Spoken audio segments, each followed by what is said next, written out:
host, Sabrina Salvati. Doobie-doobie-doo.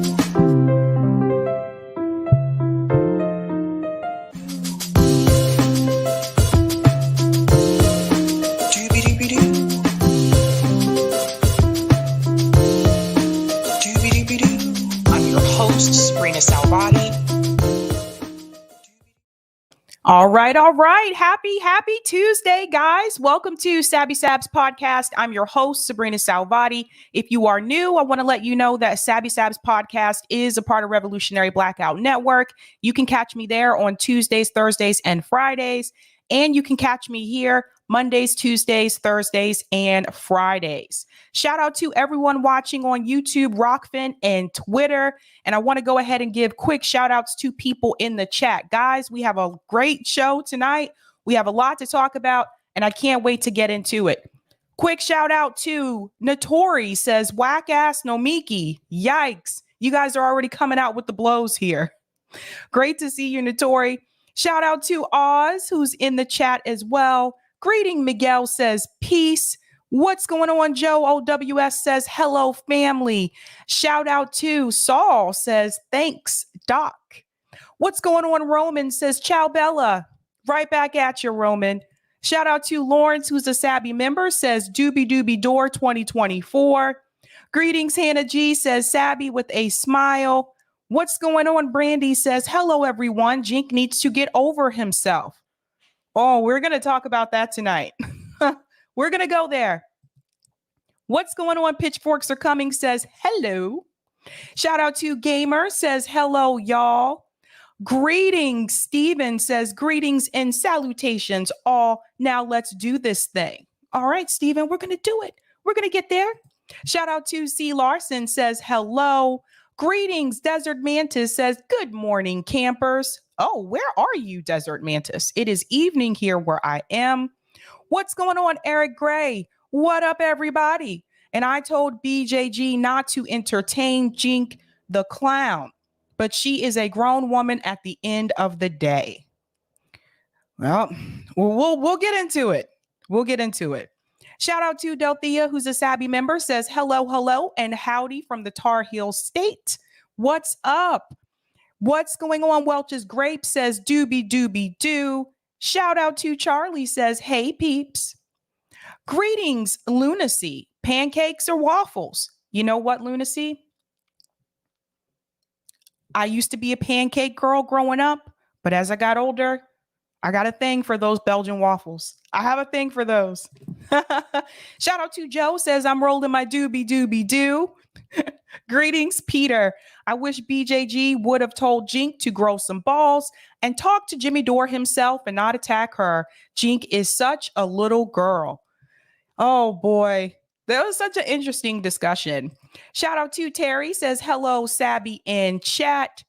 Greetings. Hugo says, doobie doobie doo. He's also a Sabby member. Shout out to Joe, says, Sabby is beautiful. Oh, thank you, Joe. That's really sweet. That's really sweet. What's going on, Steve? Says, hello, everyone. And shout out to Serena, says, greetings, comrades. Okay. Let's go ahead and give a shout out to everyone who's a Sabby patron really quick. I want to make sure I thank you guys for your support.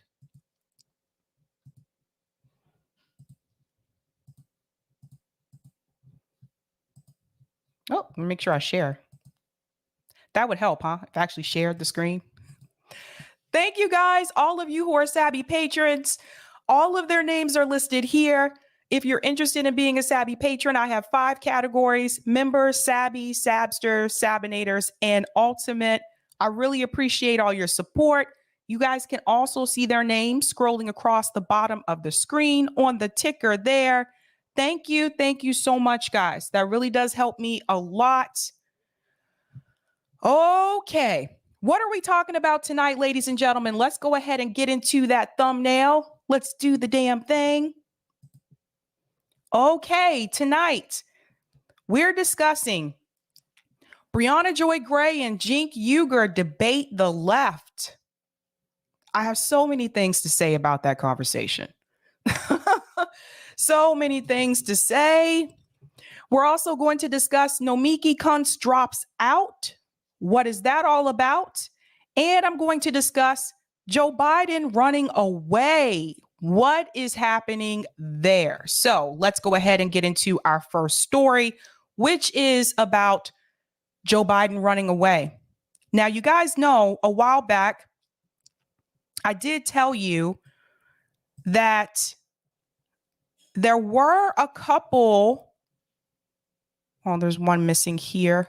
There were a couple of conversations, a couple of interviews that had started, I'd say about 2 weeks ago, where they were interviewing progressive politicians, asking them whether or not they believe that Joe Biden should run again in 2024.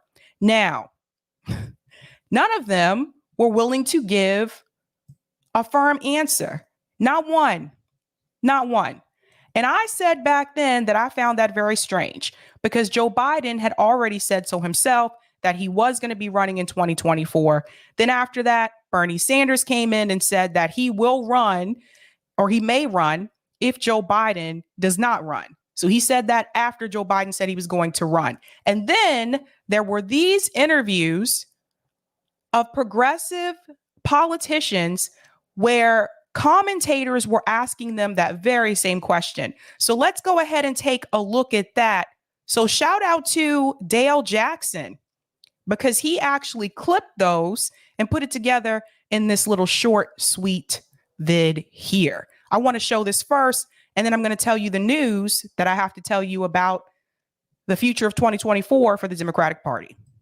Let's talk about President Biden, because he has had a good stretch here, quite a good stretch here. And yet it seems that a lot of Democrats still aren't sure they want him to run again in 2024. Let's listen to what they're saying. Should he run again? I think that I think it's we'll take a look at it. Do you want to see Joe Biden? I don't want to answer that question because we have not. I don't want to answer that question. Too early to say. It doesn't serve the purpose of the Democratic Party to deal with that until after the midterms. Ms. Maloney. I don't believe he's running for re-election. Congressman, do you want him to run again? Well, I want us to keep winning as Democrats right now in the House. I mean, we're talking a year or two away. I'm not thinking a year or two away. Well, how about you walk and chew gum at the same time and tell us if you think that he... So I found that to be kind of interesting coming from Jamal Bowman. You're a politician and you're not thinking a year or two away? Okay. You should be. You should probably be thinking about that. But let's go on. He should run again or not? Here's the most important thing for us to focus on right now. We have to keep the House, which I think we have a chance to do. We have to win multiple seats in the Senate, which I know we have a chance to do. And once we do that, we show our strength as a party, which will make him stronger and will help us as we enter 2024. There are numerous articles out this weekend about how he is aggressively planning his reelection campaign. So I think you should assume he's running. So I think what Democrats would want to know from someone like you, an important leader in the Democratic Party, is, are you ready to get behind the incumbent president of the United States for re-election right now? Yes, if the president is running for office, if he's running, I will support him, right? What's more important, in my opinion, is for us to continue to have victories in Congress so that the American people can see we're fighting for them. That's the most important thing. And we've had those recently. Democrats need to figure this out soon, because I think you either need to set expectations. It's 2022. Why do we need to figure it out right now? Well, because you don't have a bench. And so if you're going to condition an environment for voters to get used to someone other than Joe Biden, you'd better go ahead and tell us who that's going to be. We have to leave it there. It is a simple question. The answer's not so simple as we see. Thank you all so much. You know, it's really interesting because I think that a lot of the progressive politicians believe that by not answering that question, that they're actually protecting Joe Biden and they're protecting the Democratic Party. I actually disagree with that. I think by not answering that question, for people who may be diehard Democrats, they may feel a little bit skeptical about you. Why won't you answer that question? Why can't you say yes? Why can't you say no?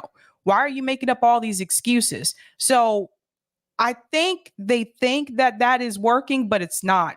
When have you heard this before? I'm trying to think in my lifetime, when have I heard Democrat politicians, when being asked that question, if they would support the incumbent president, I'm trying to think of when I've heard them say no, or when I've heard them say, make up excuses and not answer that question. So people aren't stupid. Not only are people not stupid, but now more information has come out. And I do want to share this now. Democratic rep says off the record that Biden is not running again. Let's get into this story. So this is Carolyn Maloney, and she's actually the one who was interviewed and gives out this information. Representative Maloney, who is a Democrat from New York, who has represented parts of New York City since 1993, said in an interview with the New York Times editorial board published Saturday that President Biden is not running again in 2024. So what? I have more I'm going to get into with this article. She goes into, further explanation, but this is obviously something that we have not heard from the other politicians. They either won't answer the question, or they say that, yes, he is running, or they say if he runs, they will support him. Ro Khanna said he will support him. Jamal Bowman just said if he runs, he will support him. Okay. But see, that was a couple of days ago. This happened over the weekend. So Carolyn here just basically let the cat out the bag. Again, she says here, Biden is not running again in 2024. Now, if you remember, the title of this article says Democratic rep says off the record that Biden is not running again. So let's go ahead and get to that part of the conversation. During the exchange that preceded the question about Biden, the 76-year-old congressman seemed to be confused. Congresswoman. Should there be term limits for members of Congress? So editorial board member Eleanor Randolph is asking Carolyn that question. Should there be term limits? Maloney says no. That's in a whole nother topic, you guys. But you see, they don't want there to be term limits in Congress. And people like her probably say that because they want people like Nancy Pelosi and Dianne Feinstein to be able to hold those positions. They want to be able to continue to maintain that seat and to hold on, because the longer you're there, the more money you get. Nancy Pelosi is worth millions of dollars. So that's why she's probably saying no, because she knows you can make more money if you're there longer. So just keep that in mind. Should there be an age limit for members of Congress? Randolph is asking next. And she goes on to say members of Congress have a term limit. It's called an election every 2 years. Okay. No, that's actually not a term limit. Like, for example, there's limits with the president, right? You can only run like twice in a row. You can't run 3 times in a row. So this is just, no, I don't like that, Maloney. Anywho, it goes on to say the exchange about Biden began when Randolph asked Maloney whether Biden should run for a second term. Here's the puzzling part right here. Carolyn Maloney goes on to say, off the record, he's not running again. She did not specify how she knew Biden would not seek a second term in 2024. And this goes back to something I've been talking about for the past, I'd say 2 weeks. I believed that they already know that chances are he's not going to run in 2024. I believe the politicians in DC and the Democratic Party, I believe they know that. And I say that because you had Gavin Newsom go to the White House to meet with Jill Biden when President Biden was out of the country. You had Gavin Newsom and you had Kamala Harris looking at donors together. Why would all of those things be happening right now if Joe Biden was definitely going to run again in 2024? So I believe what is happening is that they don't want to come forward and admit it to the American people now, because I think it will make Democrat voters very nervous if they go ahead and announce this right now that Joe Biden is not running. Notice how she said here, off the record, he's not running. But let me tell you something about journalism. Don't believe any journalist when they tell you off the record. Oh, yeah, we'll just keep this off the record. No, boo. I mean, if you gave them that information, I feel like it's fair game. Would you really trust a journalist to keep it something like that off the record? So they go on to say, the journalist chimes in here and she says, not off the record, on the record. Now that comes from journalist GOT Thotham, I believe that's how you pronounce her name. According to Poynter Institute for Media Studies, journalistic ethics stipulate that a source cannot unilaterally go off the record. The reporter must agree. Then she came back. Maloney comes back in here and goes, on the record, no, he should not run again. So I can't believe Carolyn really fell for this. What she basically wanted to happen is she wanted this journalist in this interview, in the article, to publish Carolyn saying, well, no, I don't think he should run again. That part she wanted to be published. That's why she said on the record. But the part where she told her, no, he's not running again in 2024, she didn't want her to keep that on there. So I'm telling you guys, this is a game. I really believe it has already been decided that they will not let him run again in 2024. And I believe that they're running cover for this right now because they know if they tell people too soon, then voters may get nervous. Voters may be concerned. They don't want people to panic and freak out. That's why the progressive politicians are not answering that question. That's why you have Jamal Bowman saying if, even though Joe Biden already said that he is running. So just keep that in mind, because if it comes back later on and they have another interview and they go back to Cori Bush and AOC and Jamal Bowman, they can't come back to them now and say, well, you said that you would support Joe Biden. You said you wouldn't support Joe Biden. Now they can't come back and say that. You see what I mean? So it goes on to say here,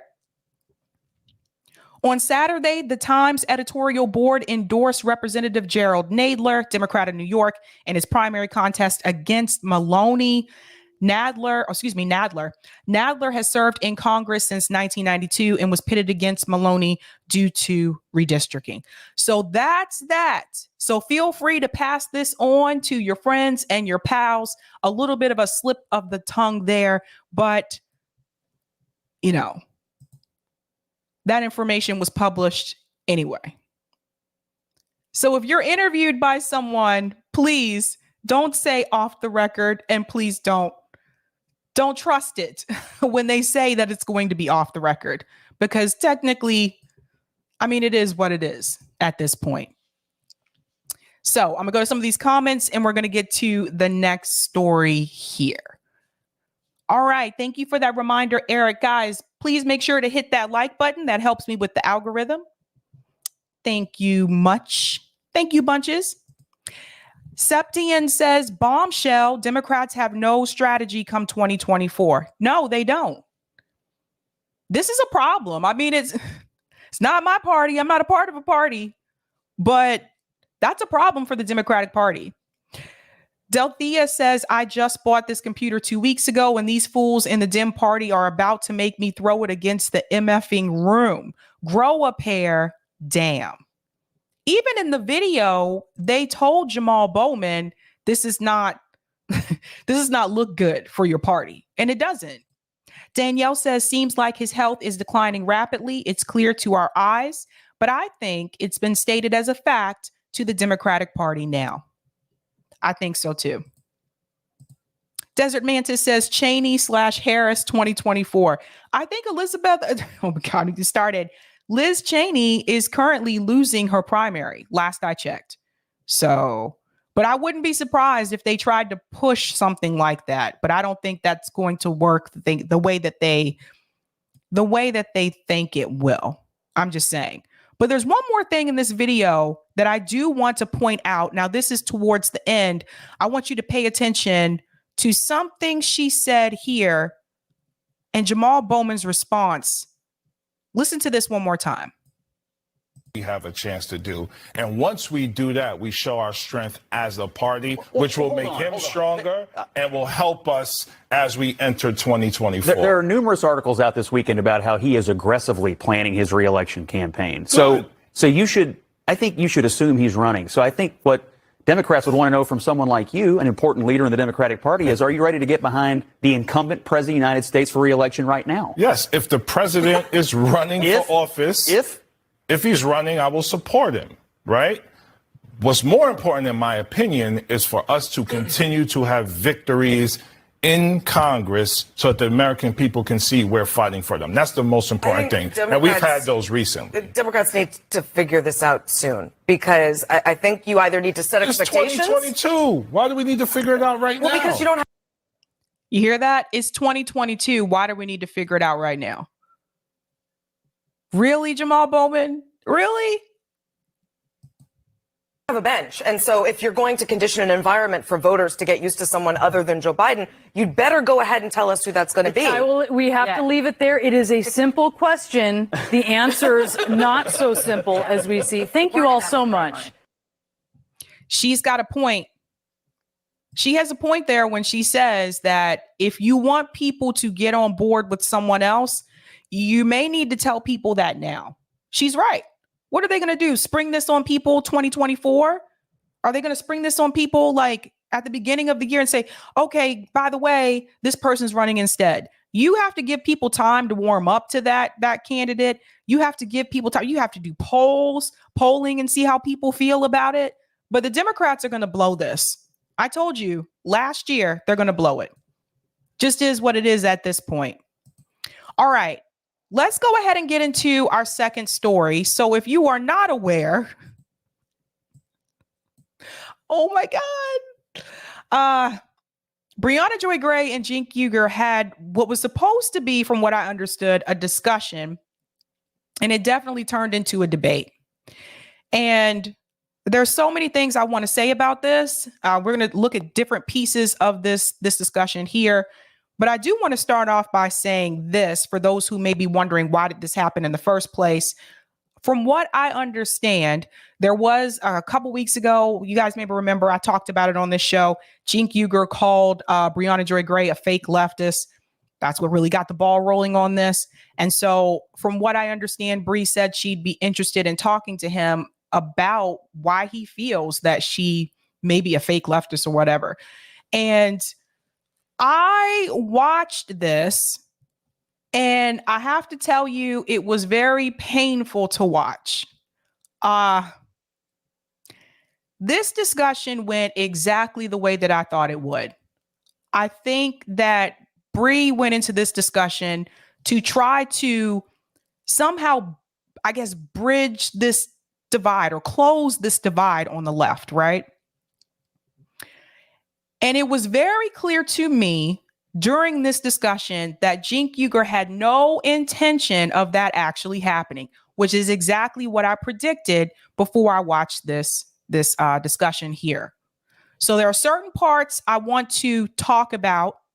So let's go ahead and get started here. Or who's first or anything like that. I think the goal should be for us to come together and try to figure out the best way strategically to go forward.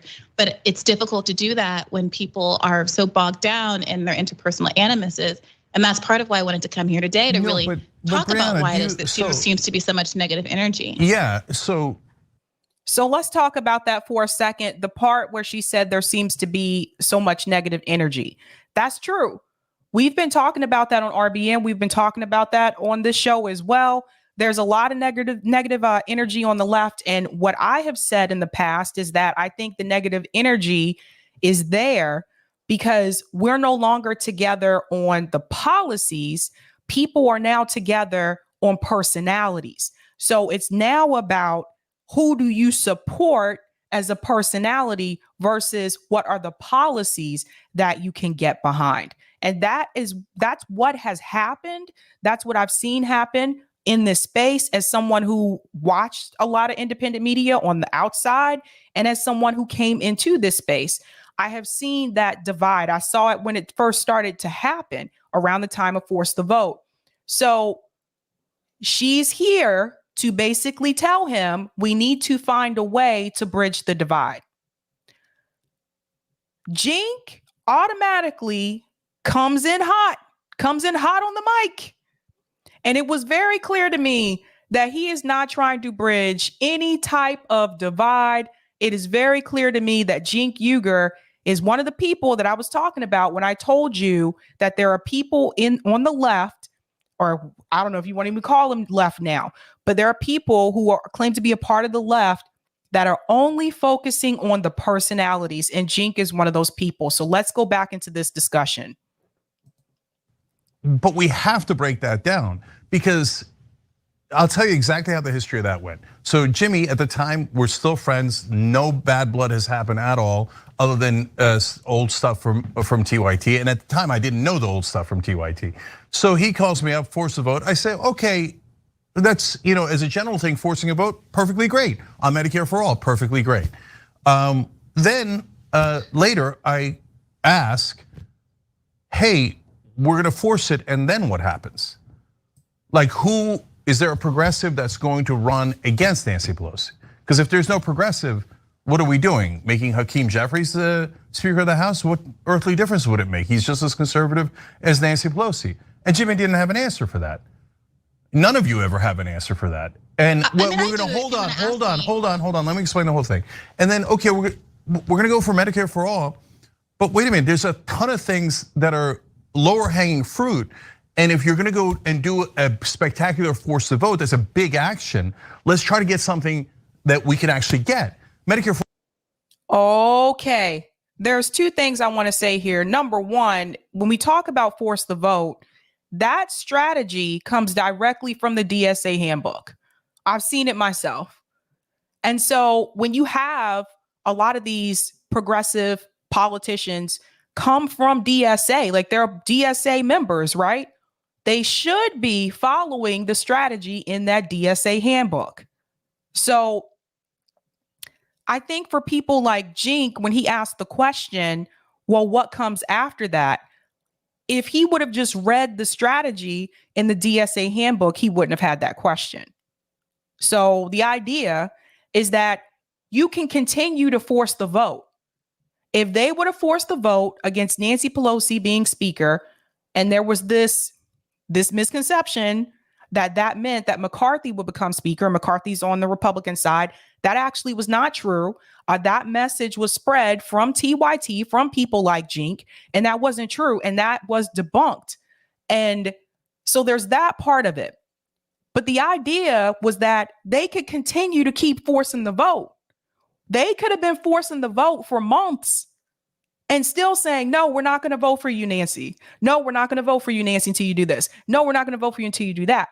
If you also notice, Cenk said, why can't we focus on getting the smaller things done instead of something like this, which is really big? And that right there told me everything I needed to know about Cenk Uygur. He doesn't really want to go for the big task. He wants to go for something that's small that he knows for sure is going to win. He doesn't want to go for something that may or may not work. That's not a fighter. That's someone who wants to do just enough so that they can say that they did something and that you don't have to now push back against like the progressive members, because we can say, well, they did these things. And he doesn't want to go for something that is more difficult to do, something that is a bigger task, because if it does not work in the end, then you have no choice but to say, well, this didn't work out, so what do we do now? He wants to do something that he knows for sure is going to win. And this is something that I have noticed about certain people in this space.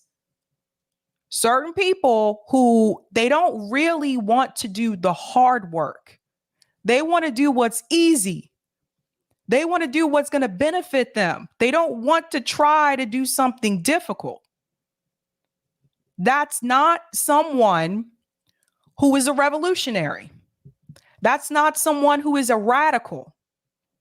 And I think that's the big difference between the people who want reform and the people who want revolution and want complete systemic change.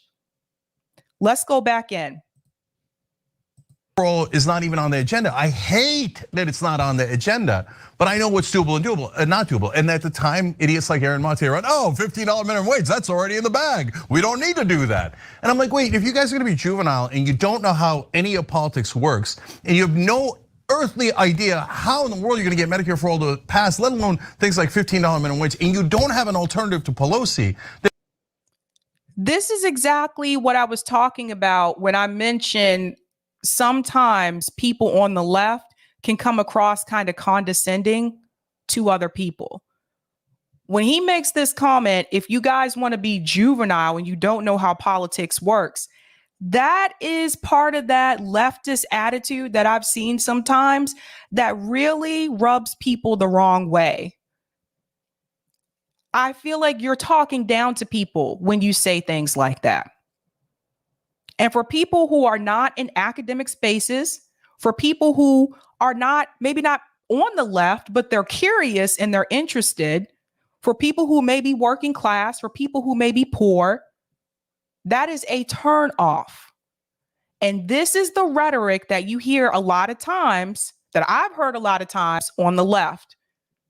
There's a difference between talking to people and talking at them. So that's not a way. Basically, what he was saying, long story short, he was basically calling them dumb. That's what he was doing. You see? Let's go on. And why am I wasting my time? But I didn't say that publicly. I said in a very gentle way, I don't think this is a good strategy. Then Jimmy blows up and goes nuclear and attacks us viciously for no goddamn reason. So when he does that, don't come at me and say, hey, there's a personal animus issue here. Well, you're in that fight, your ally came in and nuked everyone. Everyone, Ryan Grimm, David Sirota, the best progressives in the country. He nukes them and he goes, what? What's with the personal animus?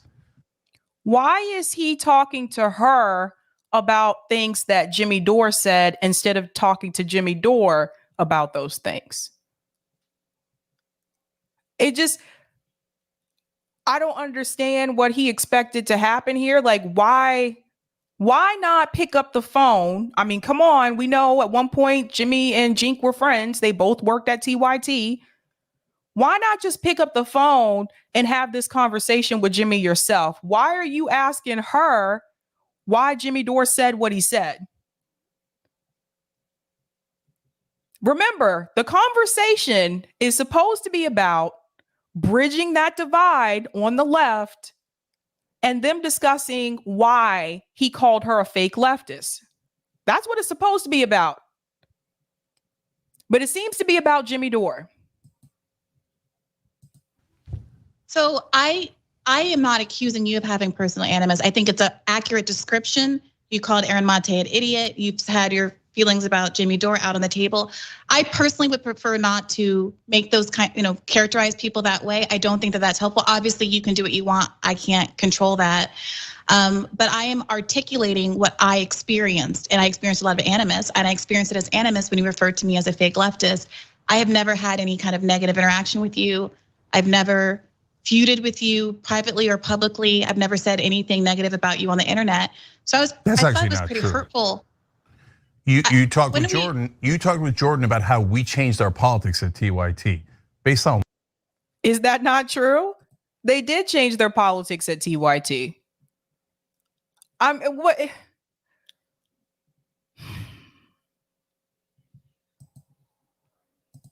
What? And change it to what? Change it from what? I don't remember.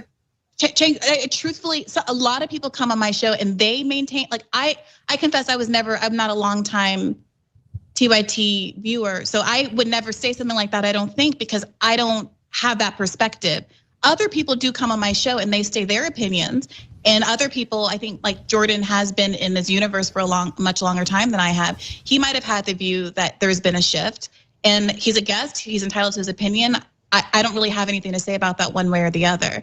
But I would like, if we can, to keep this conversation focused on us and whatever your concerns were about me, since you're the one who called. I mean, I don't mean this accusatorily, I'm just trying to unpack this. You referred to me as a fake leftist, and I reached out to you about having a conversation about it because I didn't want this to explode, and I'm really unhappy with all of the disputes that have happened on the left. I wanted to clear the air and be able to have a direct conversation with you about whatever your concerns are about me. And I think it might be more productive to talk about our relationship now here, as opposed to all of these other issues that you have with other factors and other people that I can't speak for. Yeah. But he can't do that, Bree, because he has Jimmy Dore derangement syndrome. He can't do that. I'm going to be honest with you. I have more to go into with this, but I'm going to be honest. I don't feel like this conversation was genuine. I really don't. I think that Cenk had this conversation to bring views over to TYT. Let's just be real. And I think he gets worse with this, but I feel like he was performing. I didn't feel like he came into this with good intentions and to actually bridge some type of divide. What I got from the impression of watching this was that it seemed like, to me, this was just a chance for him to perform, to be an actor, the actor that he can be. And I think he wanted to bring views over to TYT. I think that's what this was about for Cenk Uygur. I don't know what Briahna's intentions were or what she expected to come from this discussion, but I did not expect much to come from Cenk Uygur. Just being honest with you. But I appreciate her trying to make the effort. But I think we have to remember who is paying Cenk. We have to remember where they're getting their money from. They're pretty much corporate owned now. So I just did not expect anything good to come from Cenk in this discussion. So I agree with that. But again, the flow of the conversation is forcing me to say one last thing about the personal animus point. Look, Briahna, I'm trying to give you an earnest answer. So when Jimmy said horrible things about how he sexually harassed Anna, but even if you put that aside, and I don't know why on God's green earth you would put that aside. What does this have to do with Cenk Uygur calling Briahna Joy Gray a fake leftist?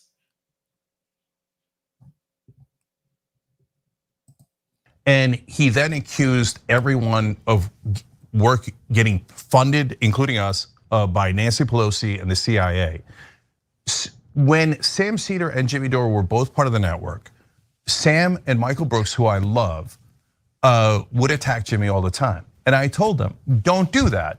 You're bringing needless personal animus into this. We've got to stick together. We agree with the issues. Don't make it personal. And I wouldn't even, and as much as I loved Michael, and now I honestly, looking back on it, regret it.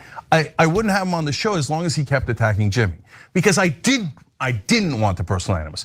So, and I give you that as an example of me regulating on that, and with the guys that I love, Sam and Michael, right? Who's now, of course, passed away.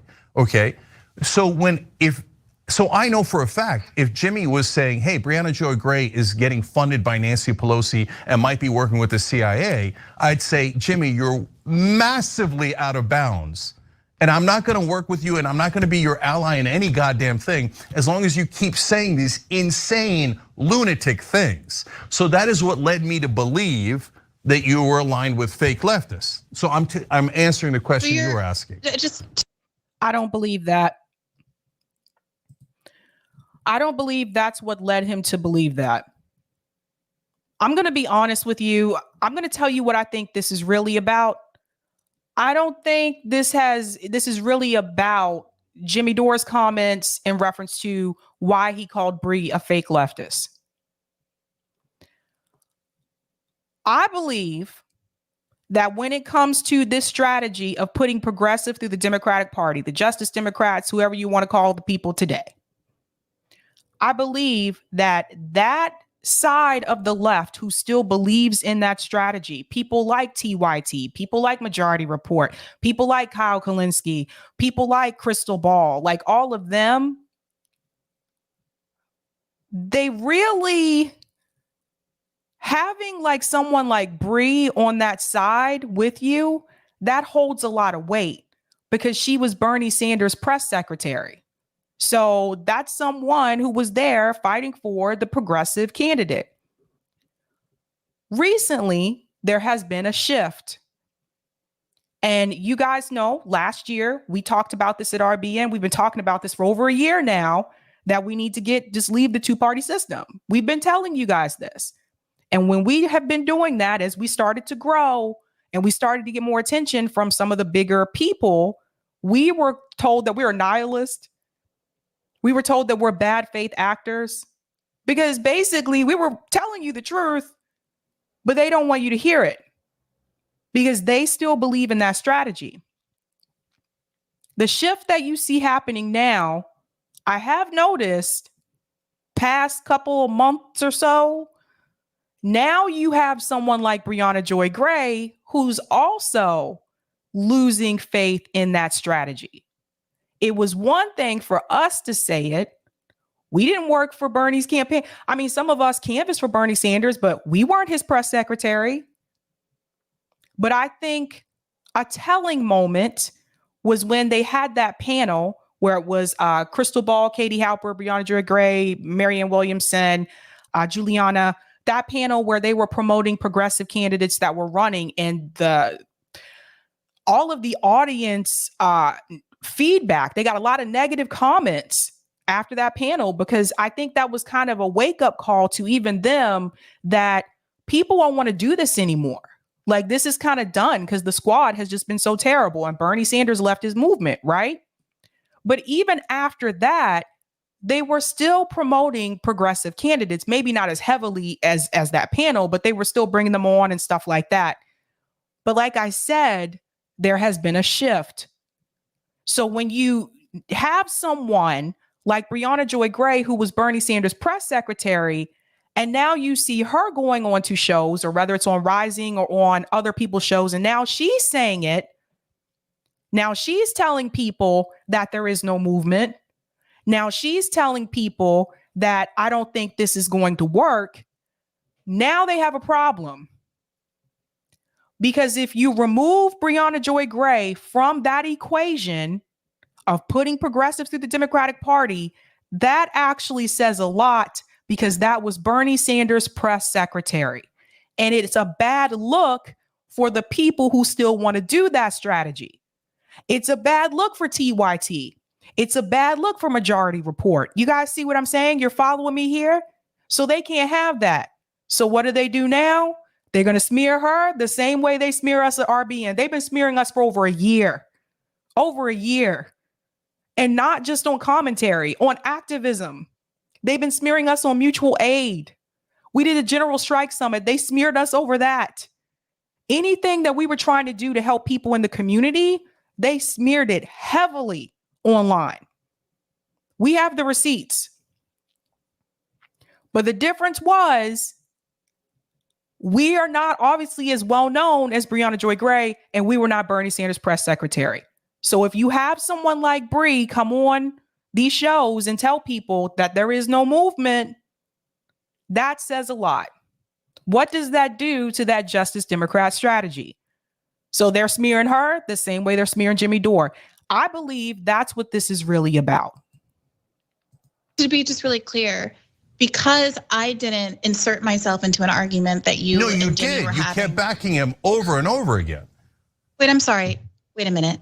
I keep backing Force the Vote. I believe in Force the Vote. And I'm going to continue to back that kind of adversarial politics until the day I die, whether Jimmy supports it, whether someone else supports it that you might not like, whether someone I disrespect deeply like Cornel West supports it, and Chris Hedges supports it, and Crystal Ball supports it.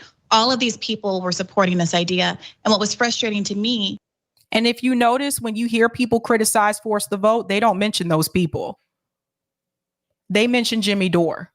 As if all of us who watched that town hall just magically forgotten that there were other commentators that were a part of that and support for Force the Vote as well.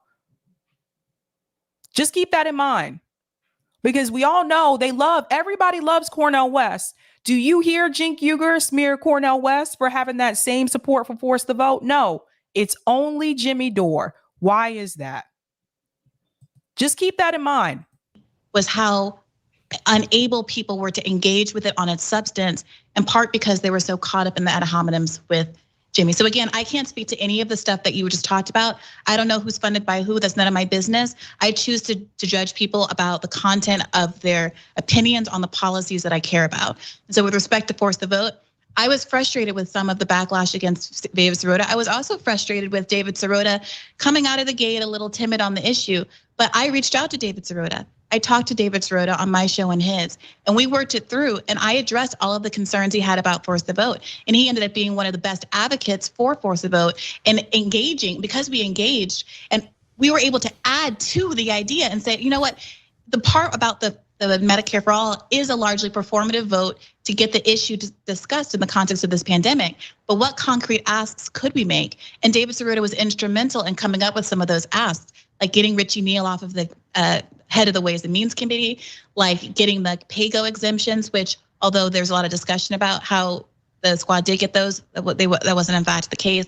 And he enriched the idea because he was able to participate in the conversation. And I'm sorry, I do have to add this in here. David Sirota is not a fighter either. I'm sorry. You can put him on that same side over there with TY. He's not a fighter either. He's not there to fight. I'm so grateful to him for that.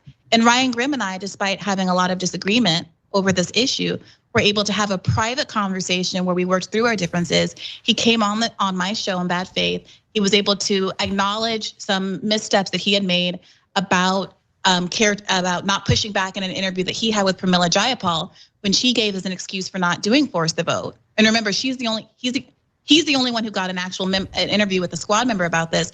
And when he asked her why she didn't support force the vote, she said because Kevin McCarthy could be Speaker of the House.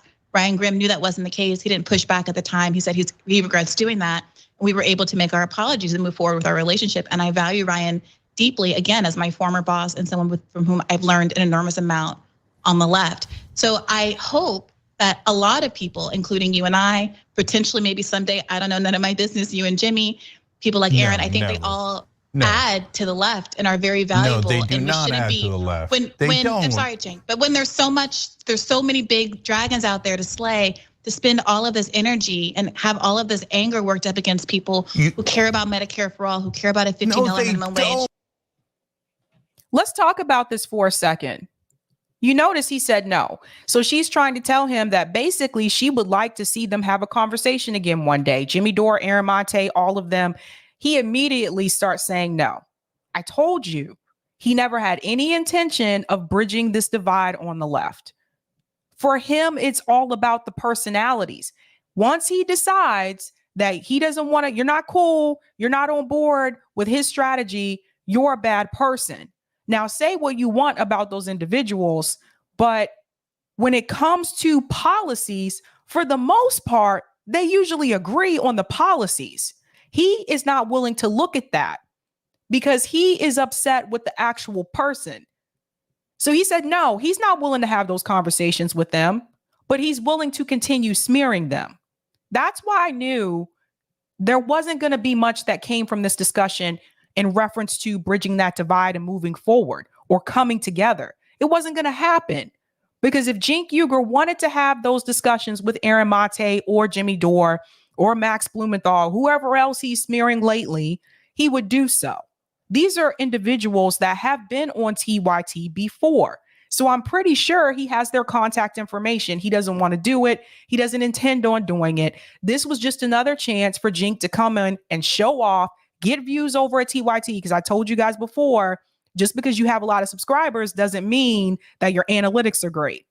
And I've shown you guys that on this show. So this was just a way to get more people to come over to TYT and for Cenk to perform. He had no good intentions here. I don't buy it. No, they don't. Briahna, this is my point to you. This is what I'm trying to get across, okay? So now those forces are spending 98% of their energy backing right-wing talking points, backing Tucker Carlson, backing Donald Trump, backing the Republican Party, never, ever, ever criticizing them, spending all their energy attacking. That's an exaggeration. I wouldn't say that they never, ever criticize them. I've seen them criticize people on the right as well. And also, again, what are the right-wing talking points? Nina Turner and David Stroder and Ryan Grimm, the best progressives in the country, and the squad, the only people who are not taking corporate PAC money, the only people that are even trying a little bit, and they spend all their energy doing that, and you go, oh, they're great leftists. No, they're not. And they're getting, literally some of them, like Glenn Greenwald, are getting paid by Peter Thiel through Rumble. They're getting paid through their right-wing Patreon support. Who are you getting paid by? How is Cenk gonna call out people getting paid by Peter Thiel through Rumble, and you literally accepted $20 million from Jeffrey Katzenberg, who was also friends with Nancy Pelosi, by the way? How are you going to talk about who someone else is being paid by? Really? This is laughable at best. So when you aid and abet and you make it seem like, oh, when Jimmy tells you that the real problem is progressives and not Republicans, that he's on the left, you're helping that deception. Well, Cenk, actually, I would add this. Yes, you should hold all politicians accountable. Here's the difference between the progressives and the Republicans, other than the policies here per se. The progressives told us they would fight for those issues. They told us that they would fight against the Democratic establishment. The Republican candidates did not tell me that they were going to fight for Medicare for all. They didn't tell me they were going to fight to cancel student loan debt. They didn't tell me that they were going to go in there and fight against the corporate Republicans. No, nobody said that on the right. So yes, we can still criticize the Republican politicians as well, but the anger obviously is going to be directed more towards the squad because they sold us a bag of goods. They got a lot of money from us. I donated a lot of money to them. A lot of people canvassed for them and phone bank for them. They sold us a lot of goods and they did not deliver. So of course you should criticize them more. That's my response to people who say you guys don't criticize Republicans enough. Last time I checked, none of the Republican candidates told me they were going to do any of those things. Come on. One, you should really talk to Jimmy. I am not a ventriloquist dummy for Jimmy Dore. He, I'm sure, would be open and happy to talk to you. I just cannot speak for other people, and I really wish you would respect me enough to engage with me as the human being that's sitting in front of you and not asking me to speak for these random men who I'm not accountable for. I'm not their mom. I'm not in league with them or in alliance and allegiance with them. I respect them for the ways that they advance the issues that I want to advance and protect. And when I disagree with them, I disagree with them about the specific issues that I disagree with them on, and I don't make it personal. And I think that's really good advice for everybody in this community. Yeah. Now, if you His body language to me kind of reminds me of childlike behavior a little bit. Rolling the eyes, doing your head like this back and forth. It comes across as childlike. Want to ask me specifically? Yes. I do think that they are, depending on the issue, there's a lot of really good faith engagement happening. So I don't see it, and I respect that you obviously see this differently. I don't see critiquing the few people that we have that are in positions of power to actually advocate for us as attacking them or trying to bring them down. When I say something like the progressives in Congress, because of the narrow margin in the House, could have had any number of force the vote moments over the course of this last 18 months, that they could have, you mentioned the $15 minimum wage. During force the vote, when AOC said to Justin Jackson that she was going to reserve her political capital for a $15 minimum wage, part of why I didn't have quite the same reaction as Jimmy. I was very frustrated, don't get me wrong, but I wasn't quite willing at that point to kind of go all in on the fraud squad characterization. Because I thought, well, maybe she knows something that we don't know, and maybe when the time comes, she really will, and they will, all of them together, I don't mean to put it all on her, but all of them together will vote as a block and hold up must-pass legislation like the American Rescue Plan to make sure, if not a $15 minimum wage, something significant that was on the cutting room floor got into the bill. They all had the power to be the mansions and cinemas of the left, right? And when that moment passed and didn't happen, when no one really called out the parliamentarian trick and stripping at 15 from the bill at the time. When Pramila Jayapal was reported to have whipped the votes to make sure the Progressive Caucus did not, in fact, hold up the bill to fight for the issues that we sent them to Congress for, I think it's absolutely incumbent on us to call that out and push them to be better. Because if they're not fighting for us while they're in there, if they're not maximizing their ability to use their leverage for the most vulnerable people in this country, I don't know what they're there for. Exactly. And that's what we've been saying. Why are they there? At this point, to be careerist. They saw that money, they saw the benefits, they're all set, they're good. That's why they're there. So again, they could do the same thing that Kyrsten Sinema and Joe Manchin do, but they're not going to, because they know that would not make Democrat leadership happy. And that could cost them basically their next primary races. That could cost them. They can primary people against them. They can throw in big money against them. Now, if you weren't worried about being a career politician, that shouldn't matter to you. But they are. So, Briahna, every time I try to get to talk to you about you and about policy, you say something that's maddening that forces me to clarify. And then we get back into the same muck. Okay, so in this case, two things. You framed it as, I don't know, holding people accountable is not attacking them. Okay, so let's be very clear on what we've done and what the definitions are. We have held those same individuals accountable massively, okay? I did a video saying I'm burning all my bridges with all the Just Democrats, a group I formed and named, to try to get them to take action on things we could actually win on, like $15 minimum wage. I burned my bridge with Bernie Sanders, forcing him to, and we did a petition, our viewers sent in videos, and it worked, and it forced Bernie's hand to have a vote on $15 minimum wage. And then we found out who the 8 Democrats were that voted against the $15 minimum wage, and we found out that those were 2 of the top allies for Joe Biden, the 2 senators from Delaware. So that was actually a force of vote that was incredibly effective in at least finding out who the bad guys are. We got no help from anyone else because they were busy with, their, as you would say, personal animus, but our audience was enough and we did it anyway. So when you say it as if I'm opposed to it, are you like, I am Phyllis? I don't feel like that's actually holding them accountable though. When I talk about holding politicians accountable, I mean like really holding them accountable. And some ways that you can do that is not voting for them again, not donating money to them again, protesting outside their house, protesting right there in DC, protesting about them the same way people protested outside of AOC's offices. That's what I talk about when I mean holding politicians accountable. To me, because you made a video talking about how frustrated you were, that's not holding them accountable. So, I mean, I think it's great that Bernie Sanders was willing to listen to TYT. That's nice. That's cute. I just wish that Bernie Sanders was willing to listen to the people that fought for him on the ground. And you have to ask, why is it that he was willing to listen to them and none of the other people in left independent media? Why was he willing to still come on to shows like TYT, but not other shows, left shows in independent media? Or you go on that show and you kick off the host. I don't know. Maybe I'm just a little bit more tough. Philosophically, massively in favor of it. With all due respect, and people can play back the tape, nothing I said was meant as an antagonist. I think that you're personalizing this and inserting yourself into this. All I was talking about was what my feeling, I was using an example to demonstrate why I don't think that criticizing the squad is attacking the squad. And so what you're saying is you also criticize the squad.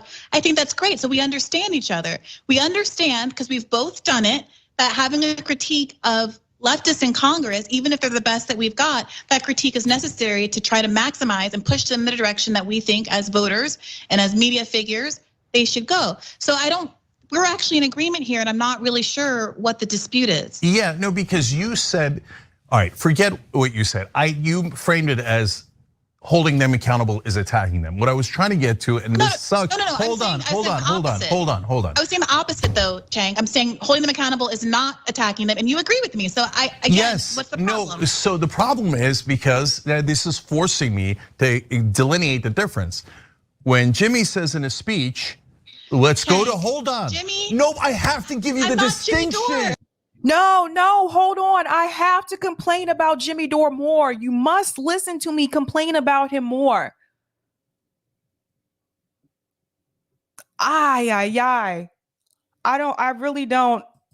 I have to give you the distinction between attack and hold accountable. No, Briahna, hold on. You have to understand it. When he says, let's go to AOC's house and make her afraid of us physically, that's attacking. Saying, hey, we need you to have this vote on $15 minimum wage because we actually think it can pass, and here's our strategy for it, is holding accountable. Wait a minute. So he doesn't think that we should protest outside politicians' homes? I disagree with that. Do you see what I was saying to you about the reformist? This is the difference. They're only willing to go so far. They're not willing to hit the streets. They're not willing to do any type of mutual aid. They're not willing to tell you don't vote for them. They're not willing to tell you don't donate to them. They're reformist. They just want to reform the system. They don't actually want to change the system. This is why I continue to say this. This is why any type of movement that we have led in this country, it cannot be led by the professional class. It can't. It can't be led by people who are wealthy. It can't be led by millionaires. It can't be led by someone like Cenk Uygur because they're only willing to go so far. You have to get the people who have lost a lot. You have to get the people who know what it's like not to make $15 an hour. You have to get the people who know what it's like not to have health insurance or inadequate health insurance, the people that have medical debt, the people that have student loan debt, the people who have basically been exploited and taken advantage of by the system. Those are the people that you need to rally to have any type of movement in this country, not the professional class. I'm just keeping it real because even the ones sometimes that have like good intentions in the beginning, and I've seen this happen multiple times, have good intentions in the beginning. As soon as things get to be a little bit too difficult, they pull away. Remember that. They pull away. When Pramila Jayapal says, hey, let's decouple infrastructure build and build back better, we say, hey, no, that doesn't make any sense. You're going to lose build back better. That's holding accountable. So there were things that were out of bounds that were attacking. So I just want to be clear with the audience and with you. Holding accountable is, we agree, is definitely not attacking. There needs to be lines that you don't cross. So if you want to be very specific, I personally do believe that protesting in front of politicians have. See, did you hear what he just said? Did you hear what he just said? There are certain lines that you don't cross. That's the reformist. This is exactly what I was talking about. They're only willing to go so far.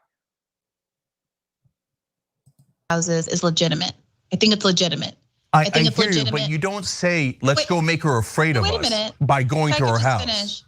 When I had Chris Hedges on my show, probably last fall. I'm sitting here thinking, and I'll get back into it, but I'm sorry, I'm sitting here thinking, what would he have said during the civil rights movement? If he was back during then, what would he have said? No, guys, I'm sorry. You can't go that far. You can't block off roadways. No. You can't do, this is too much. You can't go that far. You see the problem? Wow. It was one of my favorite episodes ever. And he talked about the politics of fear. And he talked about how if you have a social movement and you want it to be effective, you have to have people afraid of the consequences of not listening to you. And I think that what we've seen over the course of the Biden administration, and even before, when we had the largest protest movement in American history, that was just plainly ignored and disregarded by the party that was supposed to be championing the interests of the people who were in the streets. That they weren't really afraid because ultimately there were no consequences there. And I don't mean threats of physical violence. What I mean by afraid is that there was going to be some tangible consequence to not listening to you. My argument in the summer of 2020 was there needed to be a credible campaign to withhold one's vote just some very clear, popular policies were committed to by Joe Biden. I think we might live in a different world where, if that had been the case. I'd say the same thing is true now over whatever election happens in 2024 and what these midterm elections coming up. And I also think it means being willing to say Nancy Pelosi, who is the most powerful woman in Congress, person in Congress, probably the most powerful Democrat in the country, she doesn't get to be Speaker of the House if she doesn't turn over some things to the progressives. They had power to do that. And before she was in office, before she was elected, AOC said, there's no reason why Nancy Pelosi should be Speaker of the House. I wouldn't vote for Nancy to be Speaker of the House. And so something very concrete that could have happened. You say it doesn't matter if Hakeem Jeffries is Speaker. It matters to Nancy Pelosi. It matters to Nancy Pelosi. And demonstrating a willingness to actually put your money where your mouth is and deeply inconvenience the establishment of the Democratic Party is a much less performative action, I would argue, than asking Bernie Sanders to have an amendment to put a $15 minimum wage back in the bill, when we all know that taking it out of the bill was the real moment of tension point, right? Because putting it back in the bill takes 60 votes. Pulling it out only takes, voted on it in the bill takes 50 votes, which is why the parliamentarian is so crucial. Diva'sDoodles has been talking about this because the exact same thing, as I'm sure you know, just happened with this latest inflation bill, where Bernie Sanders, again, the amendment king, is trying to get all of these things back in the bill, but Chuck Schumer stripping them out because the parliamentarian said so, instead of just forcing a vote with them in, despite what the parliamentarian says, turns a 50-vote issue into a 60-vote issue and provides cover for all these Democrats to be able to say, yeah, sure, I want it back in the bill, without ever having any risk to their donor base that it's going to happen. So why am I saying all this? I'm just wanted to really make it clear. I think we are broadly in agreement. People have different tactics. I understand that Jimmy's tone is not necessarily what I choose. It's not what you choose, and it's not what you like. But I also respect that he channels a lot of the deep anger and resentment that so many people who are failing and being crushed by poverty, by medical debt, by cancer, by all kinds of ailments. Those people are looking at people like you and I, who are sitting here calmly at our desks talking about these things, in a way that can feel academic to people who are really suffering, and they see something in Jimmy. And if Jimmy is attracting a certain kind of audience and pulling certain people to the left who resonates with them. Let me chime in here for just a second, because she touched on something that, again, we've been talking about for a long time. I've said this before. It can be a turn off when you have people, these academics, a lot of these highly professionals, the lawyers, and they're only willing to go so far in these spaces. They don't fight back the way that they could or should. And she's right. There are people looking at people like her and Cenk Uygur and saying, look, you guys are better off than a lot of us. Why aren't you willing to fight? Why can't you understand the type of pain and frustration that we have? And I say this as someone, look, I've been on both sides. Okay, I was an academic advisor. I grew up in a middle-class family. And then when the housing crisis happened, I became poor pretty quickly. So I know what it's like to be on both sides. And I'll say this, it is something that I've often had to remind faculty that I've worked with. Sometimes when you're talking to people, sometimes it's good to just take a step back and take off your professor hat, your academic hat, and just listen to what they are saying and what they are going through, and not only talk to people who are in the same class as you. Because I appreciate the fact that they're having this discussion, but Cenk Uygur should also be having this discussion with poor people and working class people. People who are really struggling in this country financially, and not just this year, but they've been struggling for a long time. He should really talk to those people. And I don't see that. I know they probably have people that can go out on the ground to do that, but I think he should do that. I think he should get out there and talk to them too. I think Anna Kasparian should get out there and talk to them too. I think every now and then people need to leave their comfy studios. And by the way, this is not a studio. Leave their comfy studios and go out there and talk to those people. Because basically what we have happening here is podcaster talking to podcaster. And a lot of times both of them are in comfortable positions financially. they're talking about what working class people and poor people want, but they've never been in that position. So I really want to see people. This goes out to everybody. Some of you, you're a little too comfortable. I want to see some of you get up and leave your studio and go out and talk to working class and poor people. I'm sorry, but that needs to happen. That needs to happen. You need to hear from them what they're going through and what they're experiencing. Because for years, I sat back and I watched on left independent media, a lot of commentators talk about what working class and poor people want. And then when I got into this space, I realized a lot of these people are rich. And a lot of them have never been working class and don't know what it's like. So it was kind of a wake-up call to me, right? I was like, whoa, this is where the message has been coming from. Now, people can't help how they grow up, but I really do think Cenk needs to hear from those people as well. And she's trying to tell him how they feel, and he's just shaking his head, and he just said right wing. You see what I'm saying? You see, this is why I told you they don't want us to talk to people on the right when it comes to the issues, when it comes to healthcare, when it comes to medical debt, things like that. They don't want us to talk to those people. You know why? Because when I've talked to them, most of the conservatives that I've talked to agree that everyone should have healthcare in this country. They don't want you to do that. They don't want you to do that. They want to keep you divided from left and right, because if you're divided left and right, you're not focusing on the class issue. You're not focusing on the class dynamic. And that includes Cenk Uygur, by the way. He does not want you to have those discussions, because then we'll start to talk about the real problem, which is the corruption in this country, which is the fact that money controls everything. The top 1%. He does not want you to do that. And let's remember here, Cenk was also a Republican before. He's constantly smearing people as right wing as though he was never on the right. Come on. Come on. I think that's a good thing. And if people don't like that, I think they cannot go other places. I respect pulled his that entire audience to the right. He pulled his anyway. I can't bear to talk about these guys anymore. Glenn Greenwald. But he continues, I can't bear to talk about these guys anymore. And then he starts to talk about Glenn Greenwald. Here we go. Kissing Tucker Carlson and Alex Jones' ass is not pulling anyone to the left. You should talk to him.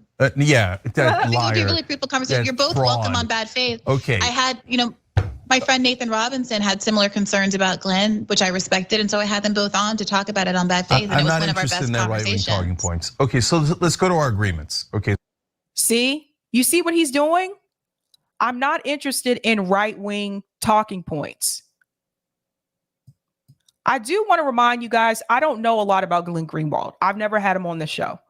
But I will say one thing I do know is that Glenn Greenwald is not accepted in some of the left spaces because of some of the things that he talks about. And especially when it comes to mainstream media, right? So that's why you might see him on Fox News, but you don't see him on CNN or MSNBC. He's one of those people I think that has been blackballed when it comes to that side of media. I will say that, but I just felt like this conversation for Cenk was more of a smear campaign. Now, there's another point I want to go to here. Let me come out of here for just a second. Go back to my notes. 4222. All right. So this portion here, we're going to go to this spot here, I think is really important. Just pay attention to what's said. 42. No, we'll start it there. Shoot. I don't even know if that's all right. It's starting a little bit earlier, but oh well, here we go. To see, we had this conversation around 1-6 is part of the reason why people were let into the Capitol, because they had sympathetic people in the security team around the White House. That is absolutely a legitimate question to ask, if our tax dollars, our weapons are going to people who don't have our interests at heart. That is the issue. And if you think the answer is no, fine, substantiate it, talk about it, engage with the issue, and make your case. That's all Briahna, I'm saying. This is not my area of expertise. I don't know. I'm literally not even espousing a point of view. Okay. But I think the left is stronger when we're able to talk about these things instead of just assuming that people are secretly rooting for Vladimir Putin because they have a historical perspective or no, what's going on the their ground. reporting is wrong. Their reporting is lies. Okay, and then you make it 50-50. See, this is the problem. He's not even willing to have the conversation. He's not willing to have the discussion with those people. Instead, he's going to come in and smear them and say their reporting is lies. People can say the same thing about some of the reporting that's come out of TYT.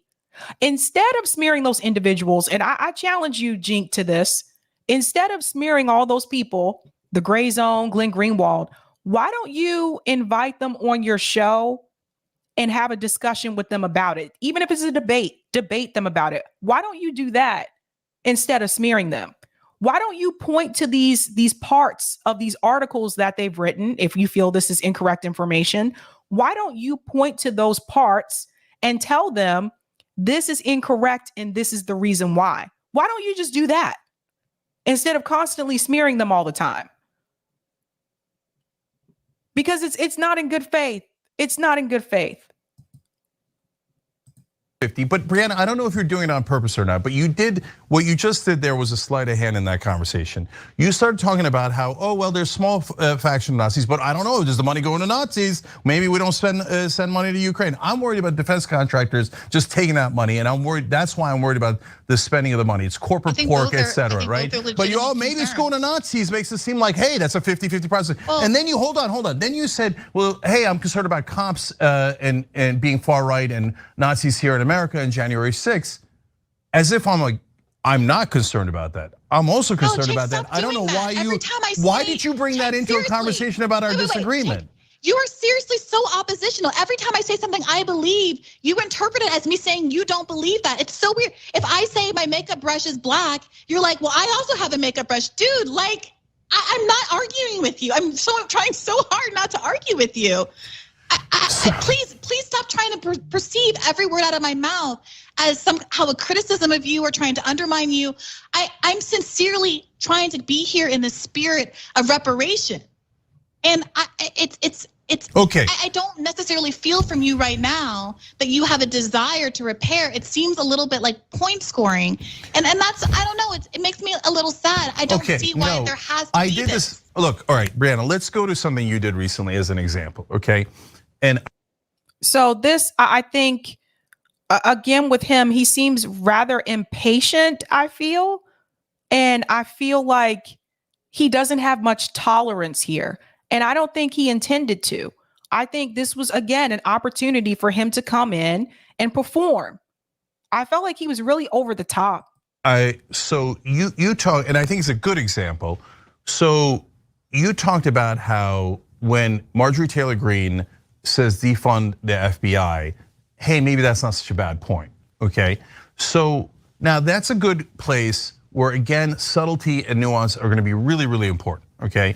So if I saw your segment where you were talking about, hey, look, the FBI has this terrible history of oppressing the powerless in favor of the powerful. That's totally true. We totally agree, okay? And if you're getting agreement from the right wing, now this is important, but in an earnest way, about police reform, law enforcement reform, what did we talk about? What did I say earlier? Take yes for an answer, right? So far, okay, that's good, agreed, right? But then I think it's incumbent to clarify, but the right wing doesn't actually mean it. It's not like you're gonna get Marjorie Taylor, hold on, let me finish and then you respond.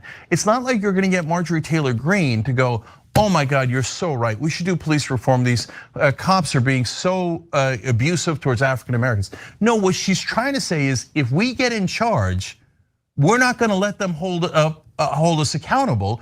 We're gonna destroy rule of law by getting rid of anyone at the FBI who doesn't agree with us politically. Don't you see that? So if you watch my clip, the first sentence and also the last paragraph is all about exactly that. So yeah, I agree. Okay, great. But then, I'm gonna show a clip, a tweet of Marjorie Taylor Greene agreeing with you, and then I wanna get your reaction to it. So I'm not doing this without you. We didn't do it on the show and go ha or anything like that. And in fact, I'm genuinely curious what your reaction to it. So this guy is such an actor. Like this is, oh my God. I don't see how people can take this seriously. I really don't.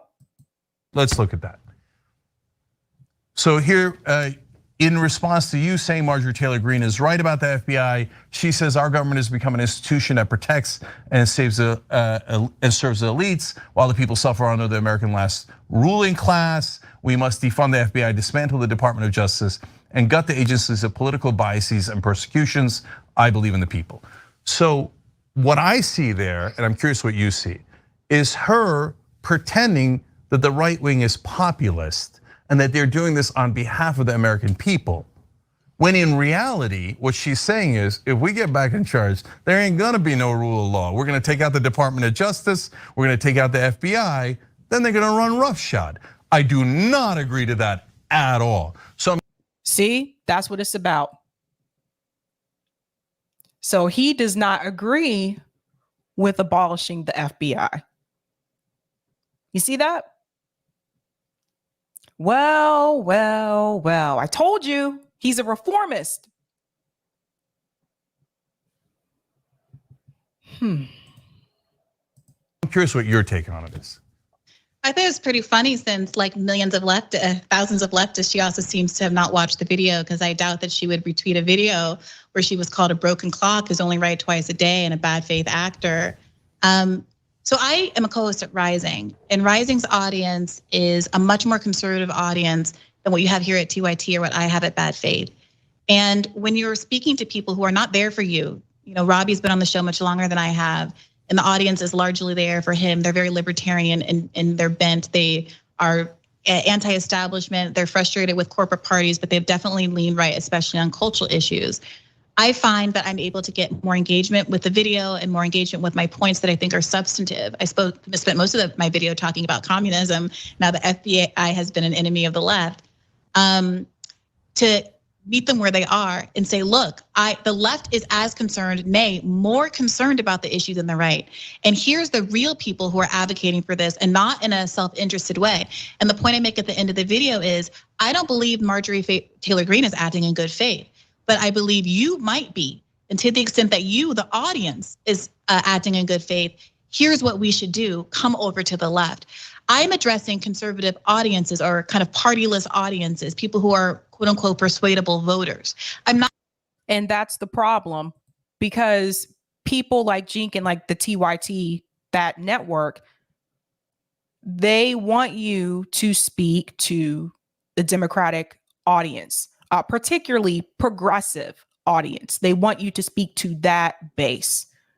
And that's the problem. And that's why they'll come out and they'll smear people like RBN. They'll smear people like me. They'll smear anybody that's telling people this message that, listen, we need to talk to everybody and not just people that are on the left. That's not the same message that is coming from TYT, obviously. And so people who make those comments like we do, they consider us to be a problem. Obviously, Jimmy Dore has the largest audience out of those of us that say those things. So they're definitely going to come after him. And I really do believe, and I've said this before, whether you like Jimmy or not, I really do believe they're trying to take that down. They really want to take that down because he's grown. He made it over a million subs. And some people have been trying to get there for years. So they see him as a threat. Why do you think they keep smearing him, calling him right wing? Let's be real, really quick. Can I get back to the point? Who was at the March for Medicare for All last year? Cenk Uygur or Jimmy Dore? Oh, that's right.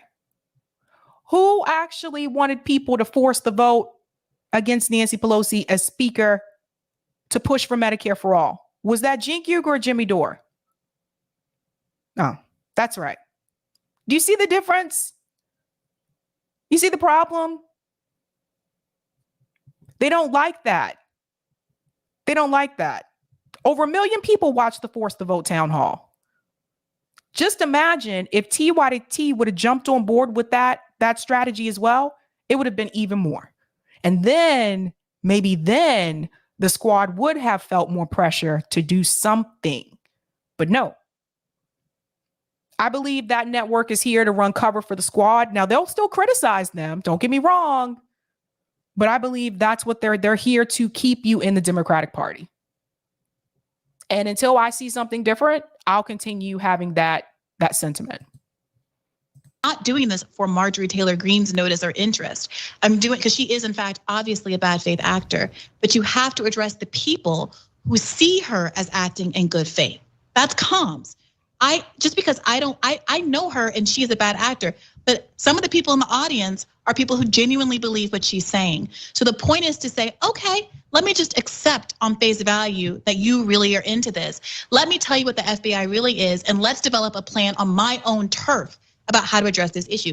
I talked to the boys over at the Vanguard earlier today, and they raised some interesting points about how, like, well, if she is able to set the agenda, her version of getting rid of the FBI is going to be all about protecting, yes, elite power, the way that the FBI has always done, and avoiding accountability.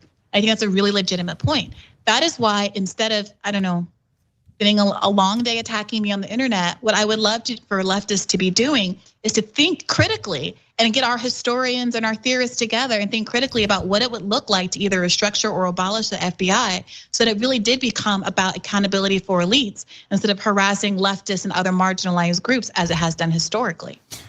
There is actually a documentary on Hulu right now. It's called MLK FBI. I haven't started watching that yet, but I believe it's fairly recent that they put that on there.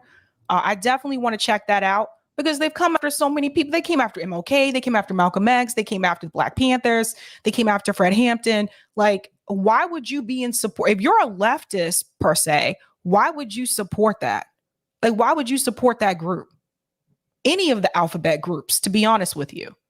That just doesn't make any sense to me, unless you're not really a leftist. Maybe one of the ones that people say are cosplaying. I don't know, but I just don't, you can't switch my mind on that one. Now there's another point here, and then I'm gonna move on from this, and that's 5911. There's something else said here that I do want to get into as well. Let's see. Doobie-doobie-doo. Right about there. Okay, I'll start a little early. That's okay.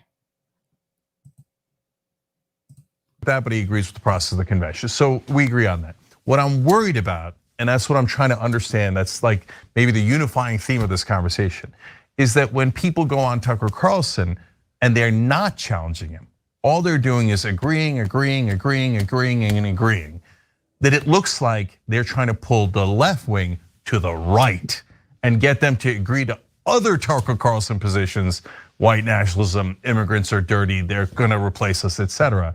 And that they never clarify. And they.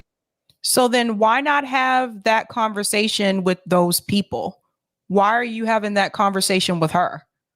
I don't think she's been on Tucker Carlson, not to my knowledge. Correct me if I'm wrong, but I don't think I've seen her on Tucker Carlson. So my thing is, I just feel like he's taking out a lot of his frustration from other people, other commentators on the left, and he's taking it out on her. I don't understand the point of that. Again, there's something else I have to say, and I've been mentioning this before. I don't understand how this space is weird. This space is very weird. I don't understand how people in this space who at one point or another had each other's phone information, all that stuff, whether it's email, whatever, they know how to reach each other. I guess it's just something I don't understand. Why not just contact them and have that discussion? Why not just send them an email, text them or something and have this discussion? It's very weird to me when I came into this space that people who were friends per se would rather get on a stream and bash their friend instead of or whether they're friends or not, but obviously this is someone that you had a close relationship with. Why not just pick up the phone and call them? Why not just text them or send them an email or something? I just don't understand that. It's very bizarre to me. I don't know. Let's go back in. And it looks to us, and that's why I called him the fake left. And I will, having had this nuanced, important conversation with you, I will take you out of that category. I understand you're trying to come at it from good faith. I will not take the others that you take in good faith at all. And that's so He's saying that he's going to take her out of that category. Okay, so is he the spokesperson for the left? Is that what this was about? Is the reason why he wanted her to come on this show was for him to decide whether or not he was going to take back what he said? We have to get TYT's stamp of approval. Is that what this is about? Because it seemed like to me, I can tell you from my own experience, it seemed like to me that was part of the problem that people had against us during the marches for Medicare for All, and people had against us when we did the General Strike Summit last year on RBN.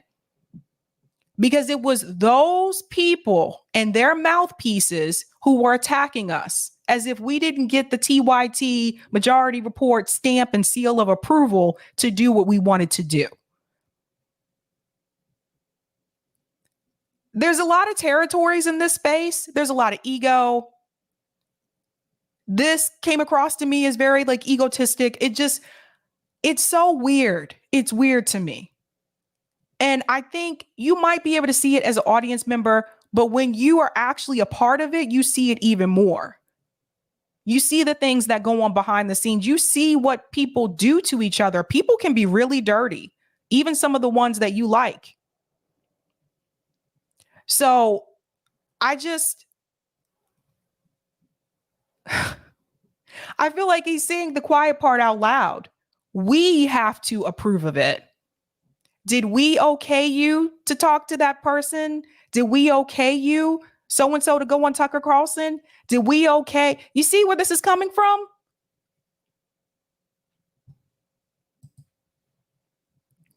A fine and healthy disagreement. But the question is, I'm deeply concerned that they're helping the Tucker Carlsons of the world pull people on the left to the right wing. Are you not concerned about that? Yeah, sometimes. And I spoke to Glenn directly about it on my show with Nathan Robinson, and we had a good conversation about it. And he acknowledged that he could do more to push back and to make his own positions clear. That was, about a year ago, not quite. And I think it's probably worth revisiting the conversation with him. And so I'll shoot him an email after I get off of here. And I invite you to that conversation if you're interested. No, I'm not, because I don't think he's in good faith at all. See? So you see that?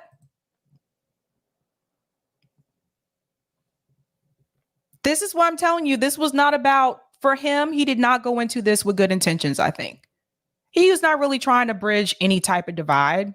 He wants to keep things the way that they are. That was multiple times she said during this stream that I can set this up for you. For like, maybe you guys should have a conversation. And he says, no, he's not even willing to have the conversation, but he's willing to continue to smear them. I sincerely hope, and I don't know about this. Like, it's weird. I sincerely hope, and I say this as one of the other Black women in this space, I sincerely hope that Briahna Joy Gray didn't feel like she had to get Cenk Uygur's seal of approval here. I sincerely hope she did not feel like that was something that she had to do. Because for me, I tell you, I could care less. I could care less. But it was very obvious to me, I don't really think anything's going to come of that in terms of bridging a divide. I think Cenk still wants to be divisive. I don't think, he made it very clear he doesn't want to have those discussions with any of those people that were mentioned. So this is what happens when, and I've said it before, I'm sorry, but you're not going to get any type of real movement with the rich people in this space. You're not going to get it. I'm telling you guys, I've been behind the scenes. I see it. I see what happens. I see them blocking people. I see them collectively deciding that certain people are not allowed to be spoken to. These are all the things you guys don't get to see that I do get to see. That's why I told you they're not serious about any type of real movement. I feel like a lot of this is fake, and I feel like a lot of it's just for attention seeking. It's really weird to me. But I will say, I appreciate them having the discussion, But I think that Cenk came in 100% with bad faith. I don't think he really intended to want to change the way that he's doing things. And I don't think he wants there to be some type of unity per se. I think he likes it the way it is. And is that a problem? Yeah. But what are you going to do about it? Because I've told myself, many months ago that I'm not going to care how people feel about me, like in this space. And I'm going to continue doing what I do. So interesting discussion. I'm gonna get to some of these super chats. I see a lot of comments. Marlon says, well done, Sabby, 20K. Thank you. Yes, I have something to say about that later. I'll get to that later. I saw that. I had a surprise. Thank you for the super chat, CEB Apple Jack 59. Cenk isn't left. You can't close a divide with the fall. Oh, good points. Thank you for the super chat, Female Rage. I can feel my BP or my blood pressure spiking already watching this. I'm sorry, Female Rage. Ashura says, what a liar. Anna started it by smearing Door. Yeah, let's not even get back into that again, because that's a whole nother thing. Thank you for the super chat, puts the mouse. The most telling thing is how both sides already knew she wouldn't bring it up for a vote. Had she, there would be no threat to her speakership. That's right. Thank you for the super sticker, Jay the Informant. You're awesome. Thanks so much for the super sticker, Debs Mo. Rock on. Yipper99 says Anna is a fake leftist. She admires Madeleine Albright. Yeah, I remember that. We've talked about that one. Leroy says people like Cenk always want black women to explain for white men. Ouch. Ouch, Leroy. Kushranada, the people who haven't sold their credibility for fame, subs, sugar mamas, and money. Cough, cough, Kyle, cough, cough. Yikes. You guys are brutal tonight.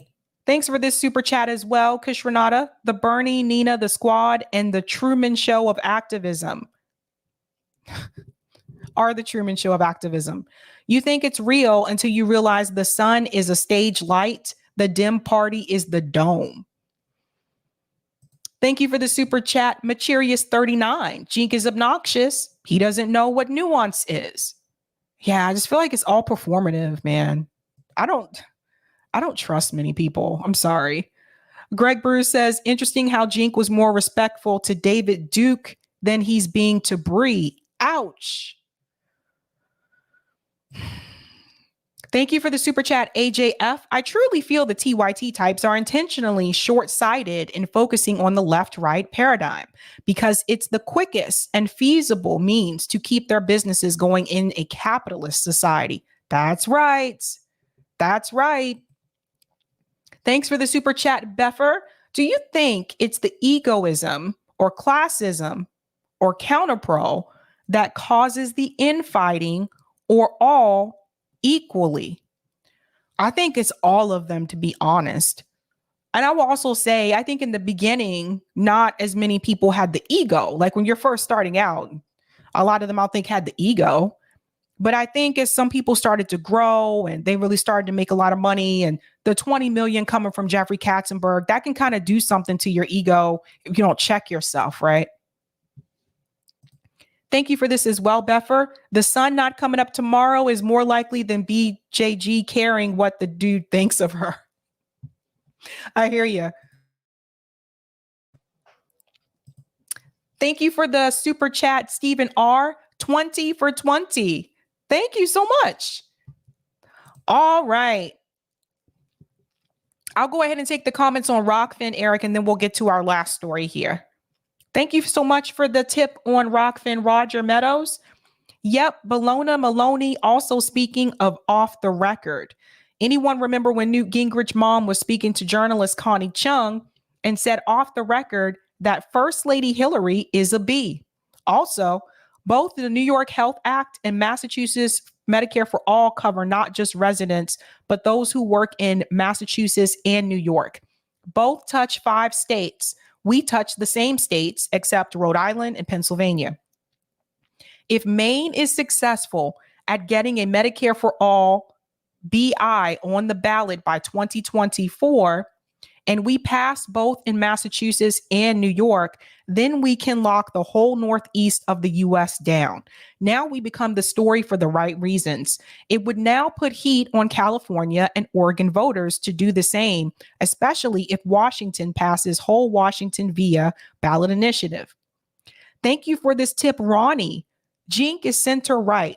He is anti-union and blue no matter who folk, are financially secure and lack seriousness. Briahna is naive to try to build bridges with him. It's a problem Bree and others think they can push the Democratic Party to the left. Look at how many people end up living on the street due to medical debt. The situation demands a fighting attitude. JD is correct to be adversarial. Thank you for that. And thank you for the super chat, Roger. See how divisive having political parties can be? That's why I say abolish all of them. Out of the 24 states that allow for BIs, 18 of them allow them to use that to amend their state constitution. If we pushed a BI in those 18 states to amend their state constitutions to abolish political parties at every level of government, we can start to break the system. Let's go 20 to 22 more states to become BI also. Thank you so much for that. And thank you for the tip, Dave Burt. Thanks for this, Sabby. Sorry I commented too much in the chat. Good luck from here. Thanks. Nomiki Konst. Let's get into this story. We mentioned this a while ago that Nomiki had decided to jump into the race for New York Senate. Unfortunately, in her district, there was already a progressive candidate that was running. She was already supported by the DSA, and she was also supported by AOC. So there had been a lot of critique and criticism, and some people were not too happy with her choosing to jump in because they said that would split the progressive vote. Now, she also got support from Ro Khanna, which was also kind of strange considering there was already a progressive in the race. When he was asked about this, he said, Nomiki's my friend. I know her, so I'm putting my support her way. I think it would have been best for him to stay out, but it is what it is. Now, I told you back then that when they changed the districts, because apparently they changed the district right before she jumped into this race, that Nomiki should have dropped out. That would be the right thing to do. So that way you're not splitting that vote.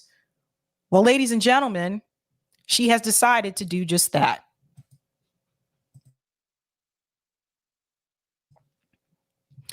Queen's Senate race, Nomiki Konst drops out, endorses Kristen Gonzalez. Now, that was the opponent, the progressive candidate here who was already in that race. So listen to this.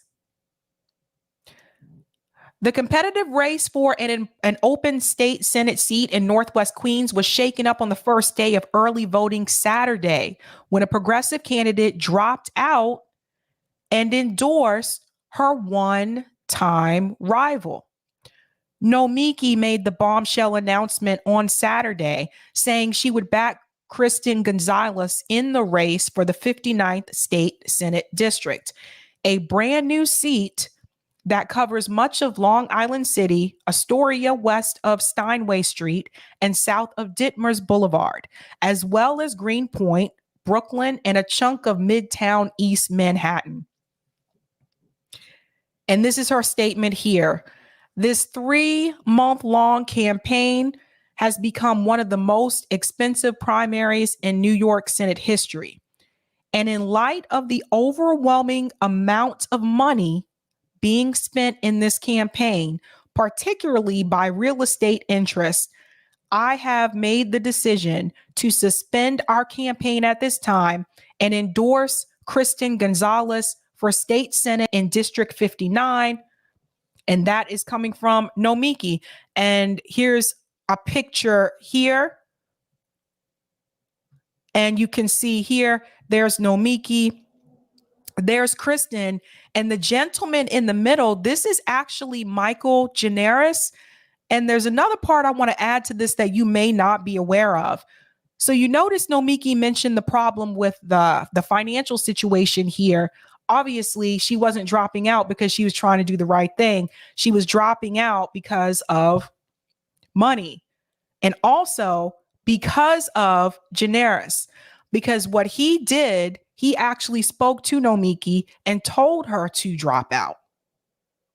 So I've seen a lot of people applauding, saying, yay, congratulations, you're taking the right step here.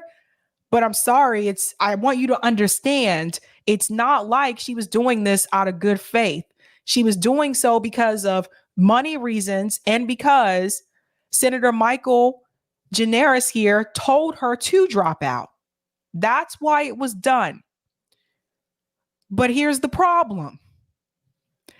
Because she waited so long to drop out,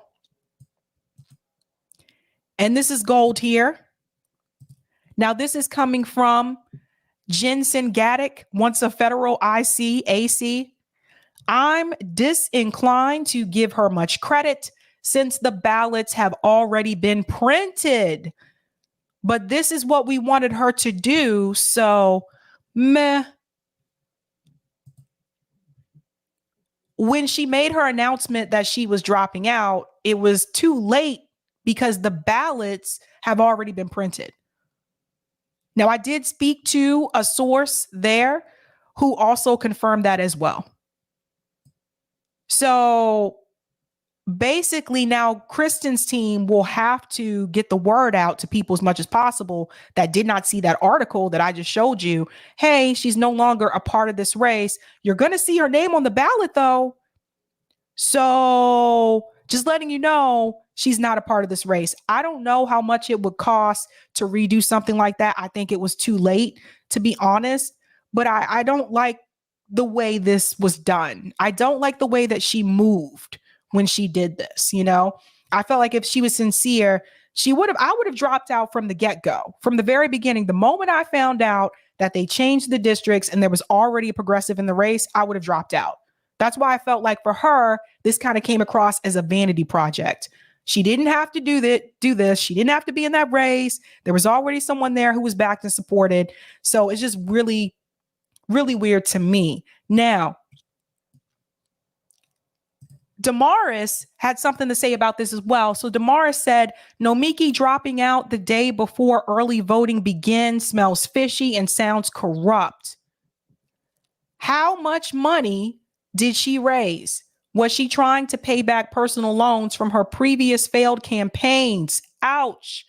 She must have believed that the anti-IDC movement was going to make her a leader. LMFAO. So for those who are not aware, yes, she has run for office before, and it was revealed in an article that she took campaign money and used it for incorrect purposes. I don't know the exact details, but to sum it up for you, that's what was said. And now she was running again. So some people still have that question, like, is this to pay back the money that you couldn't last time? So there's skepticism about that.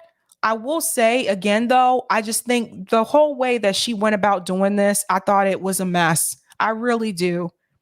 And sometimes I think it's good just to take a step out or a step back and just let someone else handle it if they're already in that position to do so, and not make it about you, because that's key.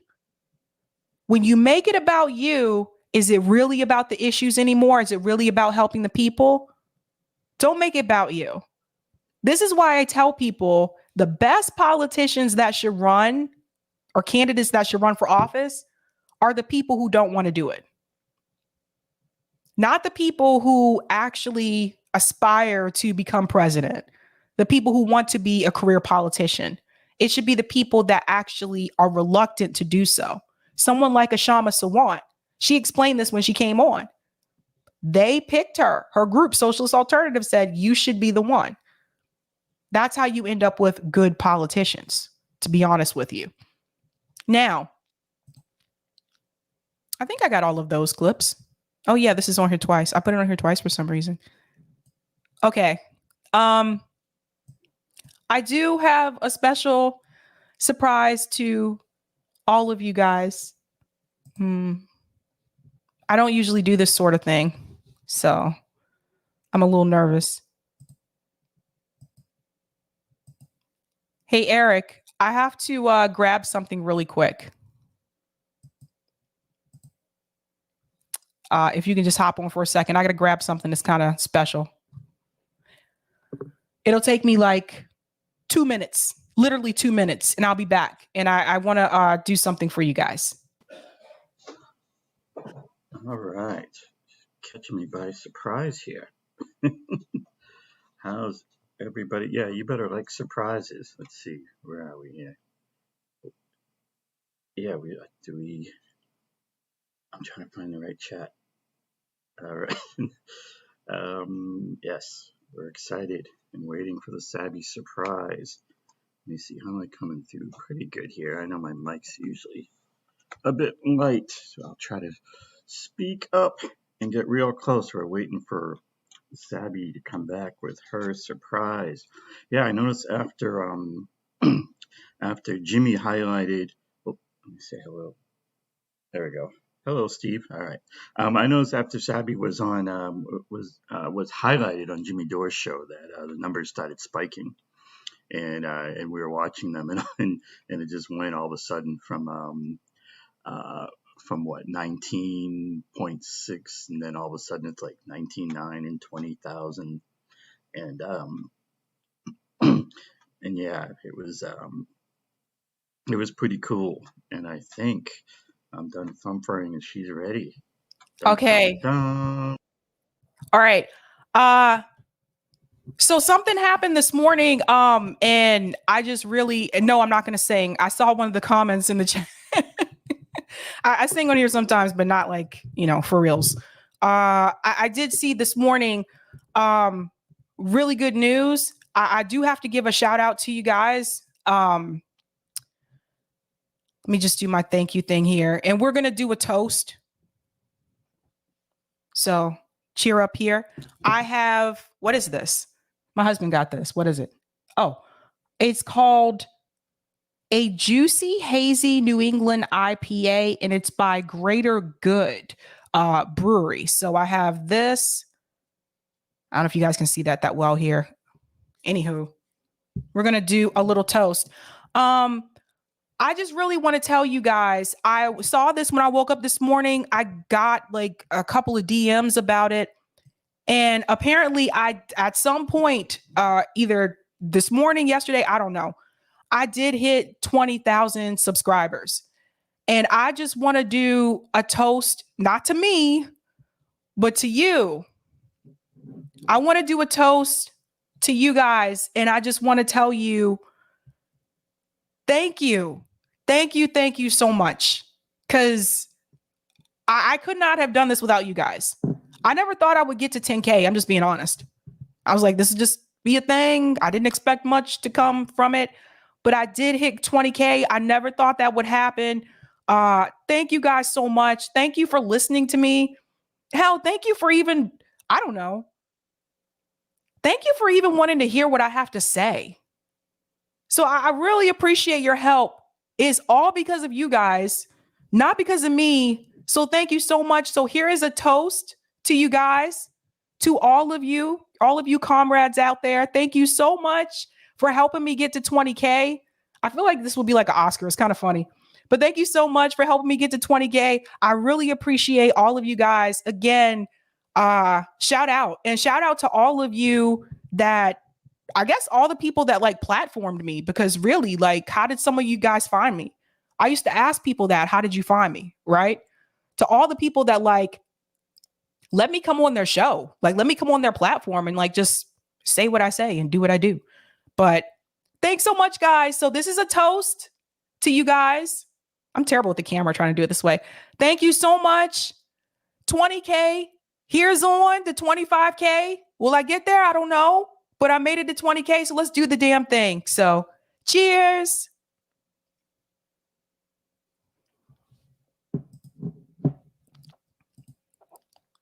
Thank you, guys. Oh, Roger.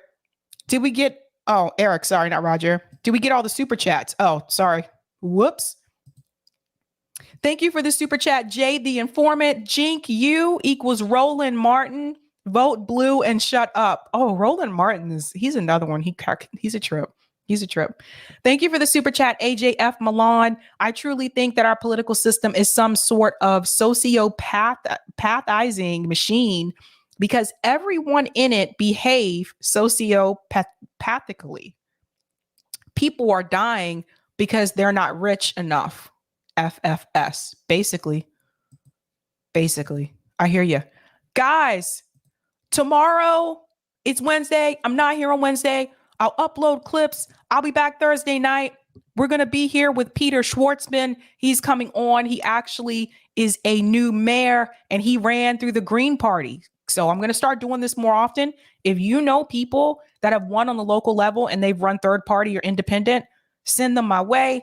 I might also have some other people coming on too, but I don't want to mention it just yet. But thank you guys so much. Cheers. We're riding out in style. Have a good night. Keep up the fight.